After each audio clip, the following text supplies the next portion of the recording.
Let's be honest. People rarely admit it, but not having friends isn't always an accident.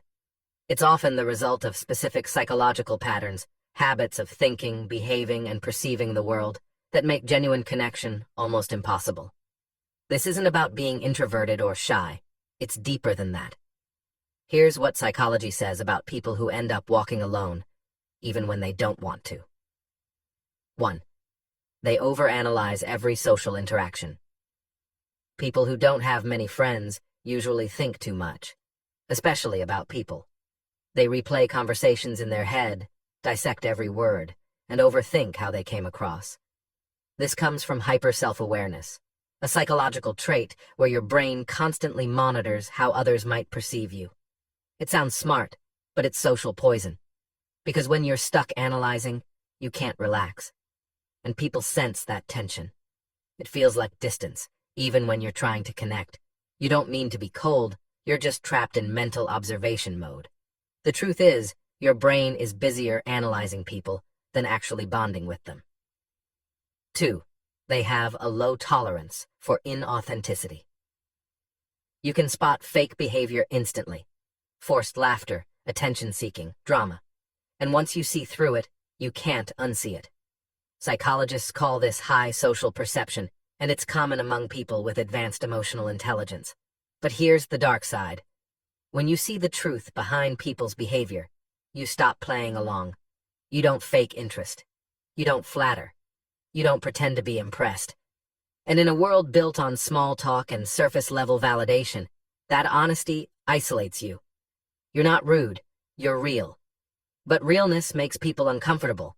They mistake your silence for arrogance, your independence for pride, and your disinterest for superiority.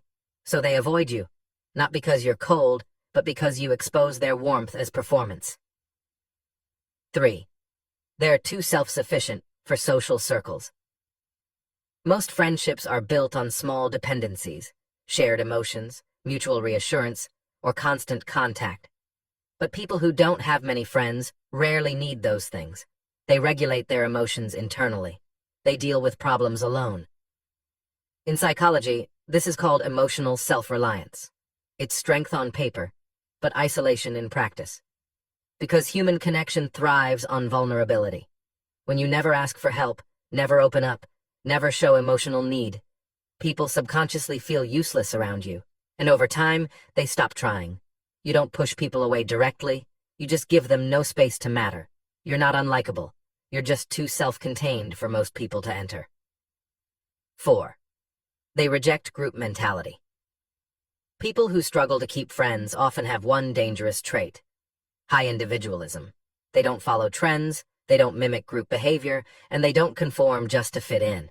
It's not rebellion, it's wiring. Psychologists call this low social conformity. It's what makes you stand out. But it also makes you an outsider. You think independently, speak bluntly, and question social rules that everyone else blindly accepts. That earns quiet respect, but not closeness. Because people bond over sameness, not difference. When everyone laughs, you're analyzing the joke. When everyone agrees, you're asking why. And when everyone follows, you quietly step back. That distance keeps you honest, but it keeps you alone too. 5. They struggle with emotional reciprocity. Here's the truth few want to admit. Some people are bad at friendship because they don't know how to emotionally reciprocate. They understand logic, not warmth. They know how to support, but not how to share. In psychology, this is tied to alexithymia, difficulty expressing or identifying emotions. You care, but you don't show it in ways others understand. So while people might admire your mind, they feel emotionally disconnected. You think being reliable is enough, but people need to feel seen, not just helped. And when they don't, they quietly drift away. It's not that you don't have emotions, it's that you process them privately, and by the time you're ready to express them, the moment's gone. Most people without friends didn't lose them overnight. They lost them gradually, through tiny patterns. Not replying fast enough, not showing enough emotion, not pretending when everyone else did. They grew too self-aware, too detached, too precise for a social world that runs on emotional noise. But here's the part people miss. Not having friends doesn't make you broken. It just means your mind values truth more than belonging. You can't fake connection. You can't dilute your personality just to fit.